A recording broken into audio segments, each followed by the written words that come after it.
드라마 매일 성경 16회 목차 1 핵심 내용과 메시지 2 본문 3 크유엔드어 4 창작 찬양 6월절 그 사랑 출애굽기 9장부터 12장 1 핵심 내용 및 메시지 출애굽기 9장에서 12장의 핵심은 하나님의 절대적 주권과 구원의 능력을 보여주는 극적인 사건들입니다. 가축병, 독종, 우박, 메뚜기, 흑암으로 이어지는 재앙들은 이집트의 모든 신들이 허상임을 드러냈고 마지막 장자 재앙을 통해 하나님의 심판과 구원의 능력이 절정에 달했습니다. 특히 6월절 사건은 하나님의 구원 계획을 보여주는 중요한 예표가 되었습니다. 어린 양의 피로 죽음을 피하고 해방되는 과정은 이후 메시아를 통한 구원을 암시하며 430년 노예 생활의 끝과 새로운 시작을 알리는 결정적 전환점이 되었습니다. 이 본문 출애굽기 9장 신들의 전쟁, 가축병, 독종, 우박의 심판 이집트의 새벽 안개가 걷히고 있었다. 멤피스의 신전에서는 아피스 황소를 섬기는 제사가 한창이었다. 이집트인들은 가축을 신성시했고 특히 황소는 창조신 프타의 현신으로 여겼다. 고대 문헌에 따르면 아피스 황소는 특별한 표식을 가진 검은 황소로 신의 현현으로 숭배되었다. 그날 아침 모세와 아론이 다시 파라오 앞에 섰다. 히브리인의 하나님 여호와께서 말씀하시되 내 백성을 보내라. 그들이 나를 섬길 것이니라. 파라오의 얼굴이 굳어졌다. 6번의 재앙을 겪고도 그의 마음은 여전히 완고했다. 다음날 새벽 비명소리가 이집트 전역에서 들려왔다. 모든 가축이 쓰러져 죽어가고 있었다. 말, 나귀, 낙타, 소, 양떼가 전염병에 걸려 죽었다. 고고학자들이 발견한 파피루스 문서에는 이 시기에 대규모 가축 매장이 있었다는 기록이 남아있다. 놀랍게도 고센 땅의 이스라엘 백성의 가축은 한 마리도 죽지 않았다. 파라오는 조사관을 보냈다. 보고는 정확했다. 이스라엘의 가축은 모두 살아있었다. 그러나 파라오의 마음은 여전히 완고했다. 그때 하나님은 더 강력한 재앙을 내리셨다. 모세가 하늘을 향해 재를 날리자 이집트 사람들과 짐승들의 몸에 독종이 나기 시작했다. 당대 최고의 의술을 자랑하던 이집트의 의사들도 주술사들도 이 병을 치료할 수 없었다. 의학 파피루스에는 다양한 피부병의 치료법이 기록되어 있지만 이 독종에 대해서는 속수무책이었다. 마지막 재앙은 가장 강력했다. 모세가 지팡이를 들자 하늘이 검게 변했다. 천둥과 번개가 치며 불덩이가 섞인 우박이 쏟아졌다. 이집트의 하늘신 누트와 폭풍의 신 세트도 이를 막을 수 없었다. 우박은 이집트의 보리와 삽농장을 완전히 파괴했다. 농업 전문가들은 이 시기가 보리의 이삭이 나오고 삼이 꽃피는 시기였다고 설명한다. 이집트 백성들의 울분이 크지자 처음으로 파라오가 자신의 죄를 인정했다. 이번에는 내가 범죄하였노라. 여호와는 이로우시고 나와 내 백성은 악하도다. 그는 모세에게 기도를 요청했다. 우박이 그치자 파라오는 또다시 마음을 완고하게 했다. 이집트 경제는 큰 타격을 입었다. 가축의 죽음은 운송과 농업에 심각한 영향을 미쳤고 우박 피해로 인한 농작물 손실은 기근으로 이어질 수 있는 상황이었다. 더 중요한 것은 이집트 신들의 무력함이 드러났다는 점이다. 재앙들은 단순한 자연재해가 아니었다. 이는 이집트의 신들과 여호와 하나님 사이의 영적 전쟁이었다. 하나님은 이집트의 신들이 허상임을 증명하고 계셨다. 가축의 신들, 치유의 신들, 하늘의 신들이 모두 무력했다. 그리고 이 과정에서 이스라엘 백성들은 참되신 하나님의 능력을 목격하고 있었다. 출애굽기 10장 광명이 사라진 제국 메뚜기와 흑암의 두 재앙. 나일강 델타 지역의 농부들이 불안한 눈으로 하늘을 올려다보았다. 동쪽에서 불어오는 강한 바람이 예사롭지 않았다. 고대 이집트의 농업 기록에는 메뚜기 때 습격이 가장 큰 재앙 중 하나로 기록되어 있다. 그들은 풍년의 여신 네네 누테트에게 간절히 기도했다. 모세와 아론이 다시 파라오 앞에 섰다. 히브리인의 하나님 여호와께서 말씀하시되 언제까지 너는 내 앞에서 겸비하지 않으려느냐? 내일이면 메뚜기 떼가 너의 지경에 이르리라. 완고한 파라오 앞에 신하들도 더는 참지 못하고 말했다. 왕이시여, 이집트가 망한 줄을 알지 못하시나이까. 고고학자들이 발견한 파피루스에는 이 시기에 메뚜기 재앙이 기록되어 있다. 하늘을 덮은 검은 구름같이 메뚜기가 날아왔고 태양도 가렸다. 메소포타미아의 점토판에도 유사한 기록이 있다. 메뚜기가 하늘을 덮었을 때 왕국은 굶주림에 시달렸다. 동풍은 끝없는 메뚜기 떼를 몰고 왔다. 우박에서 살아남은 모든 푸른 것들이 순식간에 사라졌다. 이집트의 곡물신 네페르도 수학의 신 네네 누테트도 무력했다. 그제서야 파라오는 급히 모세를 불렀다. 내가 너희 하나님 여호와와 너희에게 죄를 지었노라. 모세의 기도로 서풍을 불어와 메뚜기를 홍해로 몰아넣었다. 메뚜기가 사라지자 파라오의 마음은 다시 완고해졌다. 수많은 노예를 그냥 놓칠 수는 없었던 것이다. 그때 하나님은 더 무서운 재앙을 내리셨다. 모세가 하늘을 향해 손을 들자 이집트 전역이 캄캄한 흑암에 빠졌다. 이집트인들에게 이는 상상할 수 없는 공포였다. 태양신 아래이는 이집트의 최고 신이었다. 매일 아침 동쪽에서 떠올라 서쪽으로 지는 태양은 라의 현현이었다. 대낮의 흑암은 이집트 신학체계 전체의 붕괴를 의미했다. 그러나 이스라엘 백성이 거주하는 고센 땅에는 빛이 있었다는 점이 이 재앙의 초자연성을 증명한다. 너희는 가서 여호와를 섬기되 너희의 양과 소는 남겨두라. 파라오의 마지막 타협 시도였다. 그러나 모세는 단호했다. 우리의 가축 한 마리도 남기지 않고 가겠습니다. 우리가 거기에 이르기까지 무엇으로 여호와를 섬길지 알지 못함이니이다. 분노한 파라오는 모세를 추방했다. 너는 나를 떠나가고 스스로 삼가 다시 내 얼굴을 보지 말라. 내가 내 얼굴을 보는 날에는 죽으리라. 모세는 평온하게 대답했다. 당신의 말씀대로 내가 다시는 당신의 얼굴을 보지 아니하리이다. 이집트의 신들은 하나씩 무력화되고 있었다. 곡물의 신들은 메뚜기 앞에서, 태양신은 흑암 앞에서 아무것도 할 수 없었다. 이제 마지막 재앙만이 남아 있었다. 이집트의 운명이 걸린 밤이 다가오고 있었다.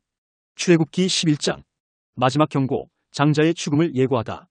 이집트 왕궁의 분위기는 무거웠다. 9번의 재앙으로 나라는 피폐해져 있었고 파라오의 권위는 흔들리고 있었다. 고대 이집트에서 파라오는 신의 아들로 여겨졌다. 그의 장자는 차기 신왕으로서 신성시되었다. 고고학 발굴에서 발견된 벽화들은 파라오의 장자가 특별한 의식으로 교육받고 보호받았음을 보여준다. 하나님은 모세에게 마지막 재앙을 알려주셨다. 밤중에 내가 이집트 가운데로 지나갈 때 왕위에 앉은 파라오의 장자부터 맷돌 뒤에 있는 여종의 장자까지 이집트의 모든 장자가 죽을 것이다. 이는 단순한 죽음이 아닌 이집트 사회 전체를 뒤흔들 재앙이었다.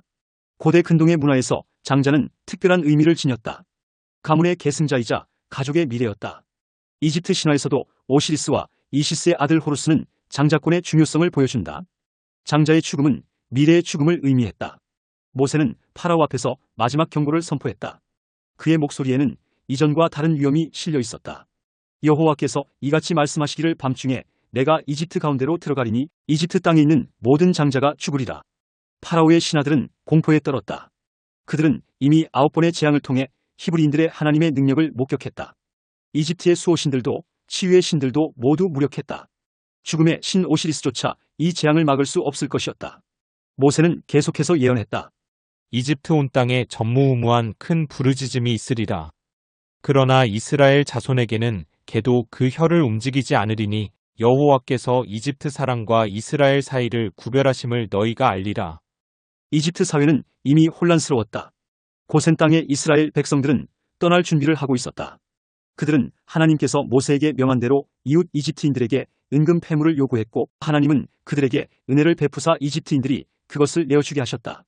이는 430년간의 노예 생활에 대한 보상이자 이후 지성소의 성물 제작의 재료로 쓰일 것이었다. 모세의 위상도 달라져 있었다. 이집트 땅에서 그는 바로의 신하들과 백성의 눈에 심히 크게 보였다. 9번의 재앙을 통해 그의 하나님이 진정한 신이심이 입증되었기 때문이다. 파라오의 궁전에서 나온 모세의 얼굴은 결연했다. 당신이 말씀하신 대로 내가 다시는 당신의 얼굴을 보지 아니하리이다. 이제 마지막 재앙만이 남았다. 이집트의 심장부를 강타할 재앙, 그들의 미래를 앗아갈 재앙이 코앞에 다가와 있었다. 모세에게 반항하던 이스라엘 백성들도 이제는 떠날 준비를 서둘렀다. 430년의 노예살이가 끝나는 순간이 다가오고 있었다. 이집트의 신들과 여호와 하나님 사이의 긴 영적 전쟁은 마지막 절정을 향해 치닫고 있었다. 출애굽기 12장. 6월절의 밤, 구원과 해방의 시작. 이 피는 너희가 사는 집에 있어서 너희를 위한 표적이 될지라. 하나님의 말씀대로 그들은 양의 피를 히소풀의 적셔문에 발랐다. 히솝은 고대 근동에서 정결의식에 자주 사용된 식물이었다. 그들은 서둘러 양고기를 불에 구웠다. 무교병과 쓴 나물도 준비되었다. 밤이 깊어갈수록 긴장감이 고조되었다. 그들은 허리에 띠를 두르고 발에 신을 신고 손에 지팡이를 잡은 채 서둘러 먹었다. 이것이 최초의 6월절이었다. 6월절이라는 단어는 히브리어 페사흐 PSACH에서 왔는데 이는 넘어가다, 건너뛰다라는 의미를 가진다. 자정이 되자 죽음의 사자들이 이집트 땅을 지나갔다. 문설주에 피가 없는 집은 왕좌에 앉은 파라오의 장자부터 옥에 갇힌 사람의 장자까지 이집트의 모든 장자가 죽었다. 가축에 처음 난 것도 죽었다. 이집트 전역에서 곡성이 터져나왔다. 파피루스 문서들은 이 시기에 대규모 장례식이 있었음을 암시한다. 한밤중에 애곡 소리가 온 이집트를 진동할 때 왕자의 죽음을 본 파라오는 드디어 항복하고 신하를 시켜 모세와 아론을 불렀다. 일어나 내 백성 가운데서 나가라. 너희와 이스라엘 자손이 말한 대로 가서 여호와를 섬기며 너희가 말한 대로 너희의 양과 소도 몰아가고 처자식도 다 데리고 가서 나를 위하여 축복하라. 430년간의 노예 생활이 끝나는 순간이었다. 요셉이 총리로 있던 때의 좋은 인연이 최악의 상황으로 끝이 나고 있었다. 이스라엘 자손은 서둘러 출발했다. 그들은 발효되지 않은 반죽을 옷에 싸서 어깨에 메었다. 또한 이집트인들에게서 은금, 패물과 의복을 받았다. 랍비들의 해석에 따르면 이는 오랜 노동에 대한 정당한 보상이었다. 라암셋을 떠난 이스라엘 백성은 60만 명의 장정과 그들의 가족들이었다. 수많은 잡족도 그들과 함께했다. 고고학적 증거는 이 시기 이집트에서 대규모 인구 이동이 있었음을 보여준다. 이날부터 유월절은 이스라엘의 핵심 절기가 되었다. 하나님은 이날을 영원한 규례로 지키라 명하셨다. 자손들이 이 예식이 무슨 뜻입니까? 라고 물으면 그들은 이집트에서의 해방을 이야기해야 했다. 유월절의 의미는 깊다. 양의 피는 구원을, 무교병은 순결을, 쓴 나물은 고난의 기억을, 허리띠와 신발은 여정의 준비를 상징했다. 이는 단순한 의식이 아닌 구원의 역사를 재현하는 거룩한 극이었다. 새벽이 밝아오고 있었다. 이스라엘 백성은 자유인이 되어 광야로 향했다. 그들 앞에는 구름 기둥이 있었고 그들의 발걸음에는 새로운 희망이 있었다. 출애굽은 시작되었다. 이는 단순한 해방이 아닌 하나님의 백성으로 거듭나는 과정의 시작이었다. 크유엔드어 출애굽기 9장. 하나님께서 내리신 가축병과 독종, 우박의 재앙에서 이집트의 어떤 신들이 무력화되었나요? 가축병은 황소신 아피스와 창조신 푸타르, 독종은 이집트의 치유의 신들을, 우박재앙은 하늘의 신 누트와 폭풍의 신 세트의 무력함을 드러냈습니다. 우박 재앙 때 파라오의 반응은 어떠했으며 그 결과는 무엇이었나요? 파라오는 처음으로 내가 범죄하였노라. 여호와는 의로우시고 나와 내 백성은 악하도다라고 인정했으나 우박이 그치자 다시 마음이 완고해졌습니다. 출애굽기 10장. 메뚜기 재앙의 특징과 그 영향은 무엇이었나요? 동풍으로 몰려온 메뚜기 떼는 우박에서 살아남은 모든 푸른 것을 먹어치웠으며 이집트의 곡물신 네페르와 수학의 신 레네누테트의 무력함을 드러냈습니다. 흑암 재앙이 이집트 신앙 체계에 미친 영향은 무엇이었나요? 사흘간의 흑암은 이집트의 최고신인 태양신 나레이의 무력함을 드러냈으며 이집트 신학 체계의 근간을 흔들었습니다. 특히 고센 땅만 빛이 있었다는 점이 이 재앙의 초자연성을 보여줍니다. 출애굽기 11장. 마지막 재앙인 장자의 죽음이 이집트 사회에 미칠 영향은 무엇이었나요? 장자의 죽음은 파라오의 후계자부터 노예의 자녀까지 모든 계층을 아우르는 재앙으로 이집트의 미래와 사회 전체 구조를 위협하는 치명적인 타격이었습니다. 이스라엘 백성이 이집트인들에게 은금 패물을 요구한 것의 의미는 무엇인가요? 이는 430년간의 노예 생활에 대한 정당한 보상의 의미를 가지며 하나님께서 이스라엘 백성에게 은혜를 베푸사 이집트인들이 그것을 내어주게 하셨습니다. 출애굽기 12장. 최초의 유월절 의식에서 각 요소들은 어떤 의미를 가졌나요? 어린 양의 피는 구원을, 무교병은 순결을, 쓴 나물은 고난의 기억을, 허리띠와 신발은 여정의 준비를 상징했습니다. 문설주의 피는 죽음의 재앙을 피하는 표적이 되었습니다. 이스라엘 백성의 출애굽 규모는 어떠했으며 어떤 준비를 했나요? 60만 명의 장정과 그 가족들, 그리고 많은 잡족이 함께 나왔으며 발효되지 않은 반죽, 은금, 패물, 의복 등을 가지고 나왔습니다. 이는 대규모 민족 이동이었습니다. 드라마 매일 성경 16회.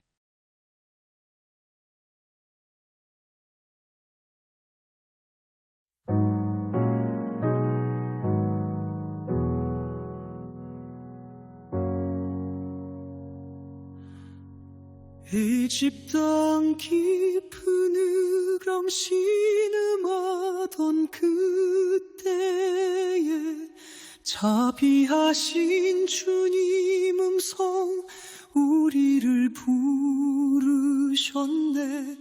유월절 그 어린 양 새 생명을 주셨네. 문인방 붉은 보혈 영생복락 누리겠네.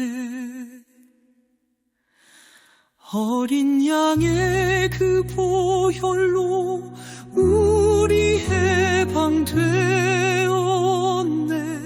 저승사자 지나가고 참된 자유 얻었네.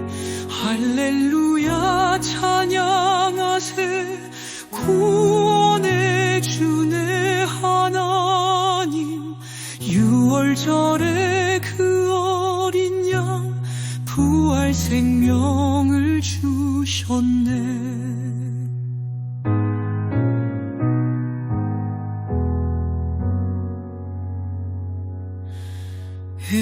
에제푸신들 무너지고 파라오가 항복할 때 주의 크신 권세 잡고 가나안 복지 올라가세. 무교병과 쓴 나물로 그 큰 사랑 추억하며 새로운 언약 백성 인침을 나 받았네. 오늘도 주의 보혈 우리 자를 덮으시네.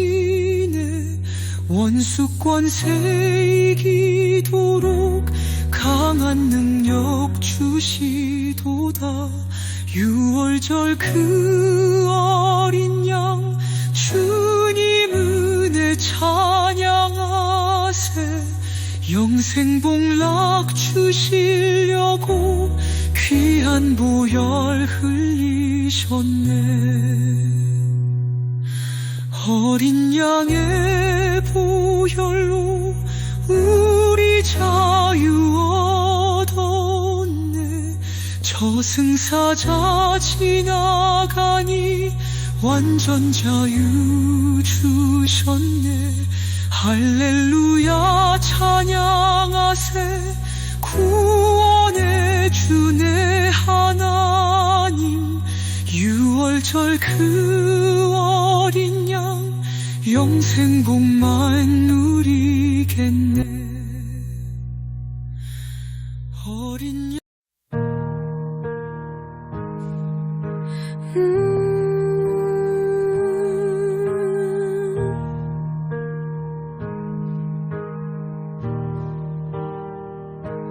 예집단 깊은 흑암 신음하던 그때에 자비하신 주님 음성 우리를 부르셨네.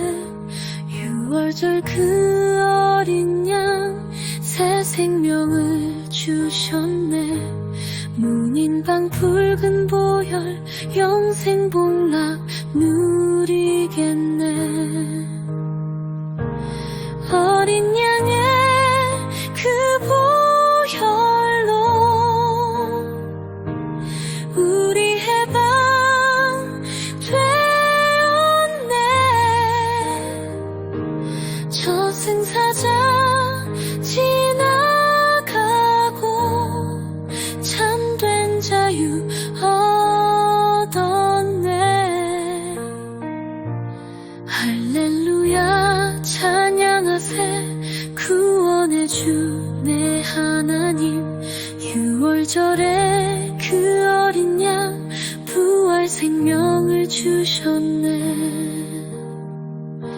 이집트 신들 무너지고 파라오가 항복할 때 주의 크신 권세 잡고 가나안 복지 올라가세.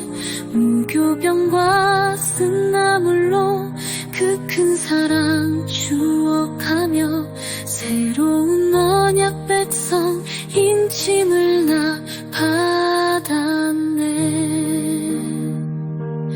오늘도 주의 보혈 우리 죄를 덮으시네. 원수 권세 이기도록 강한 능력 주시도다. 6월절 그 어린 양 주님 은혜 찬양하세.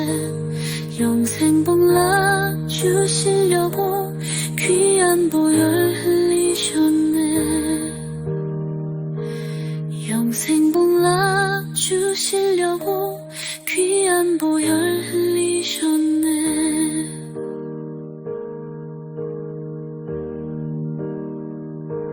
흠.